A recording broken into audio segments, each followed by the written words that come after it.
제 지난 한 20년간의 각종 수입은 다 그 표적 사정에서 시작된 추징, 그리고 추징과 연관된 중과산증여세, 그리고 또 이것을 갚기 위한 사적 채무 세 가지를 갚는 데 쓰여졌습니다. 세비와 세비 외 수입으로 추징을 갚았고, 사적 채무를 일으켜서 증여세를 정리했습니다. 또 사적 채무를 일으켜서 마지막 사적 채무를 다시 그 대출을 통해서 갚았습니다.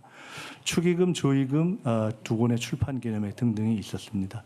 사적 채무는 지인들에게 매우 투명하게 빌려서 다 갚았습니다. 세비도 매달 500 내지 700 정도로 해서 아마 국내에서 평균적으로 아주 드물 정도로 추징금을 다 완납을 했습니다.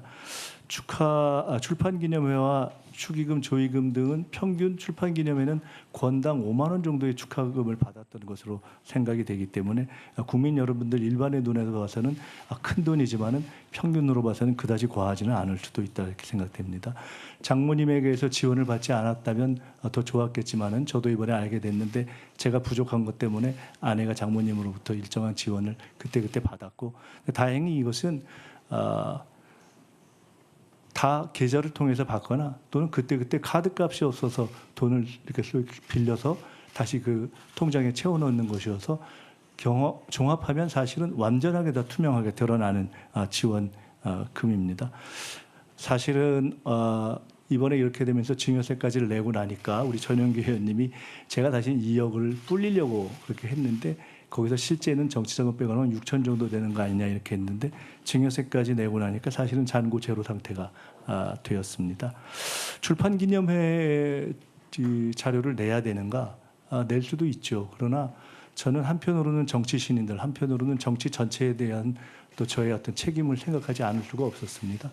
야당의 의원들, 야당의 대표들도 출판기념을 했고 그것을 전혀 재산 공개나 신고에 반영하지 않았다는 지적이 있는 상황에서 제가 임의로 출판기념회의 비용을 다 공개하는 것이 과연 적당한가에 대한 원칙의 문제를 고민할 수밖에 없었습니다. 결론적으로 저는 내야 할 것은 다 내고 털릴 만큼 털렸다 이렇게 생각을 합니다.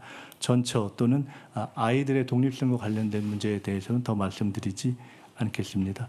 한 가지만 어제 말씀 중에 제가 마지막에 주진우 의원 부분에 대해서 말씀드린 것은 이미 과정 중에서도 드러났고 그 이전에도 드러났지만 그 이전에 공개된 자료만을 가지고도 몇 해 동안 분산돼서 전혀 한 해에 6억을 모아서 장롱에 쌓아놨다고 볼 수 없는 것이 누구의 눈에나 명백한 돈을 가지고 장롱에 쌓아놓은 것처럼 어떤 분들은 제2의 논두렁시계라고 표현할 수 있는 것을 프레임을 만들어서 계속 지적하시고 그것이 공당인 국민의힘에 의해서 현수막에 붙여지고 있는 상황이어서 청문회의 의미 자체가 무색해지는 것이 아닌가 싶은 걱정이 들어서 이런 방식은 과거에 봤던 정치검사들의 조작에 해당하는 경우에는 모르겠지만 청문회에서 통상적인 국회의원들이 하는 것은 아닌 것 같다.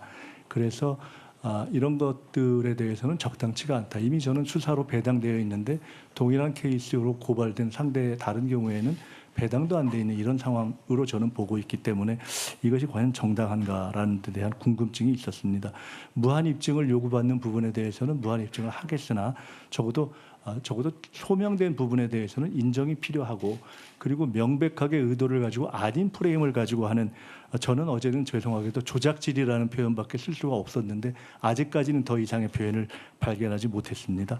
그런 낭패감을 해결하기 위해서 노력하겠고 위원장님께 필요한 자료를 또 말씀 주시면 적절하게 제공하겠다는 말씀을 다시 드립니다.